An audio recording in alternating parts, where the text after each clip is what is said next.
Assalamualaikum warahmatullahi wabarakatuh. Belajar IPS dengan Pak Dwiat Moko.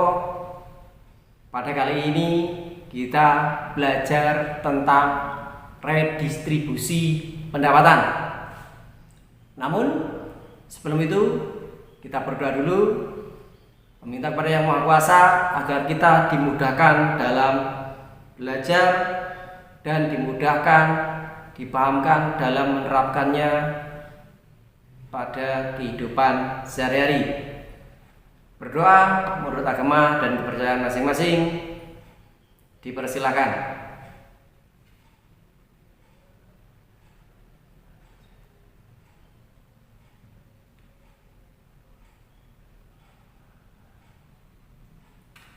Oke, selesai. Nah, kita belajar tentang redistribusi pendapatan.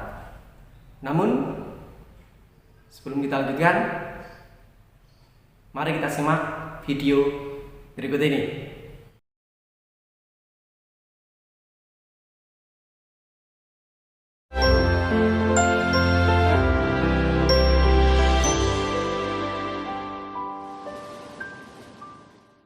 PT Pertamina Persero per tanggal 1 Juli 2018 mulai memasarkan produk gas LPG non-subsidi ukuran 3 kg ke masyarakat. Peluncuran gas non-subsidi melon tersebut agar penyaluran gas subsidi ukuran 3 kg untuk masyarakat miskin tepat sasaran. Pertamina mengaku selama ini banyak pelanggan seperti usaha makanan dan masyarakat mampu masih banyak menggunakan gas LPG yang disubsidi pemerintah. Direktur Utama PT Pertamina Nike Widiawati mengatakan kehadiran produk baru tersebut untuk mengakomodir keinginan masyarakat mampu untuk memperoleh gas ukuran kecil, yang saat ini produk gas ukuran kecil LPG yang dikeluarkan Pertamina berbobot 5 kg. Saudara, pemerintah memutuskan menaikkan jumlah dana bantuan operasional atau dana BOS untuk siswa sekolah. Selain itu, tahapan pencairannya pun dipangkas. Beginilah suasana di kantor PT Pos Indonesia Kota Kupang saat warga mendatangi tenda pembagian bantuan langsung tunai tahap 4 dan 5.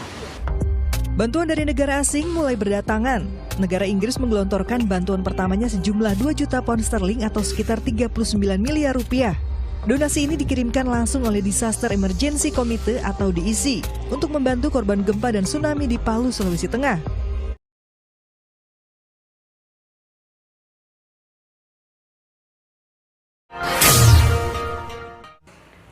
Salah satu pancingan yang bisa kita berikan agar anak tergerak untuk menabung adalah memberikan uang saku secukupnya saja. Ya, tidak berlebihan. Acara puncak pun dimulai. Uang receh yang disebar atau disawer ke tengah-tengah warga saling diperebutkan. Selain itu, warga juga berebut beragam buah hasil panen petani Majalengka, diantaranya pisang, tomat, dan jeruk. Dalam rangka itu hari Lebaran tepat. Setelah Lebaran itu ya?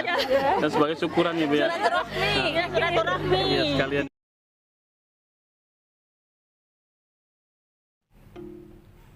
Dari tayangan tadi, setidaknya kamu akan melihat adanya pendapatan nasional, adanya istilah redistribusi pendapatan, adanya subsidi, adanya redistribusi pendapatan nasional yang secara vertikal, ada yang secara horizontal, ada bantuan, dan lain sebagainya.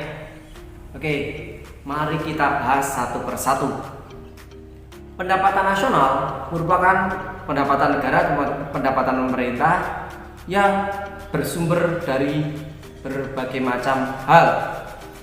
Ada pajak, ada pendapatan non pajak, biasanya ada yang berupa bantuan, ada berupa sewa, misalnya barang-barang milik negara, ada harta tak bertuan, sebagai contoh harta yang terpendam di dalam tanah atau harta karun, ada harta rampasan akibat peperangan, dan lain sebagainya.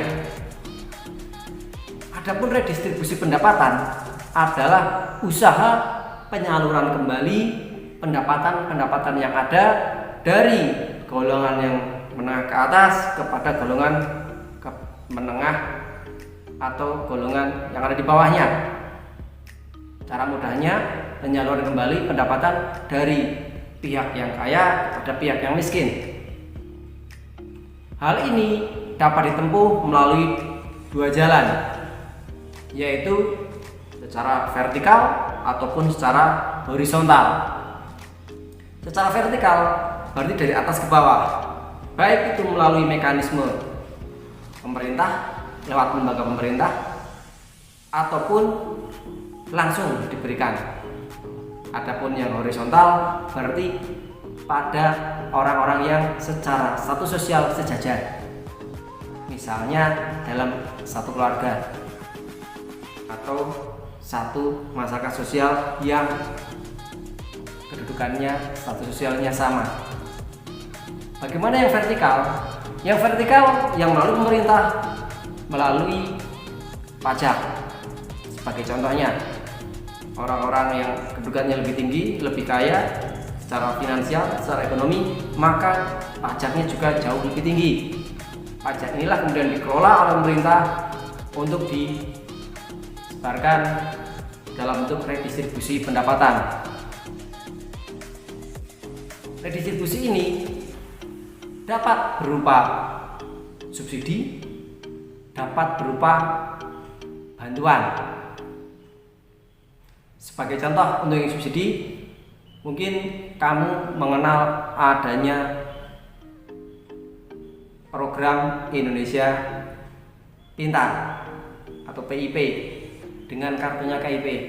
Kemudian ada kartu Indonesia Sehat.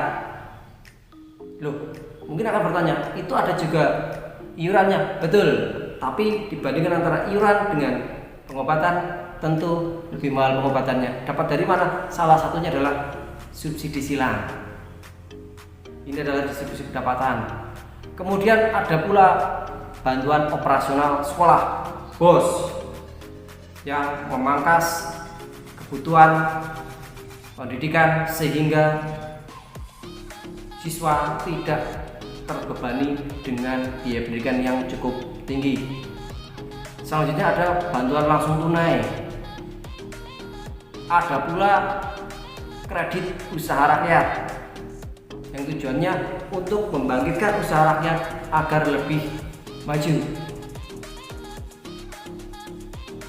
Adapun tujuan dari redistribusi pendapatan diantaranya adalah pemerataan penghasilan tentunya. Yang kedua, dari pemerataan penghasilan ini akan memicu tujuan yang kedua, yaitu mengurangi kesenjangan ekonomi antara yang kaya dan yang miskin. Dengan pengurangan kesenjangan ini akan berdampak kepada tujuan yang ketiga, yaitu menggerakkan roda perekonomian. Nah, jika roda perekonomian berputar, daya beli masyarakat naik, dia bisa berusaha, melakukan usaha, melakukan produksi, melakukan pembelian dan lain sebagainya, maka perekonomian akan berjalan sehingga diharapkan kesejahteraan juga meningkat. Sehingga dari tujuan yang demikian, maka akan menimbulkan atau memantik berbagai manfaat. Di antaranya, satu, meningkatkan daya kreativitas. Dengan perekonomian yang maju, dengan pendapatan yang ada, yang mulai meningkat dan mulai merata, maka akan berputar kreativitasnya untuk berproduksi. Yang kedua, dengan meningkatnya kemampuan ekonomi, maka diharapkan kesenjangan ekonomi yang nantinya bisa menimbulkan dampak sosial seperti pengangguran, kriminalitas, dan lain sebagainya dapat diminimalisir. Artinya, manfaat yang kedua, mengurangi potensi masalah-masalah sosial.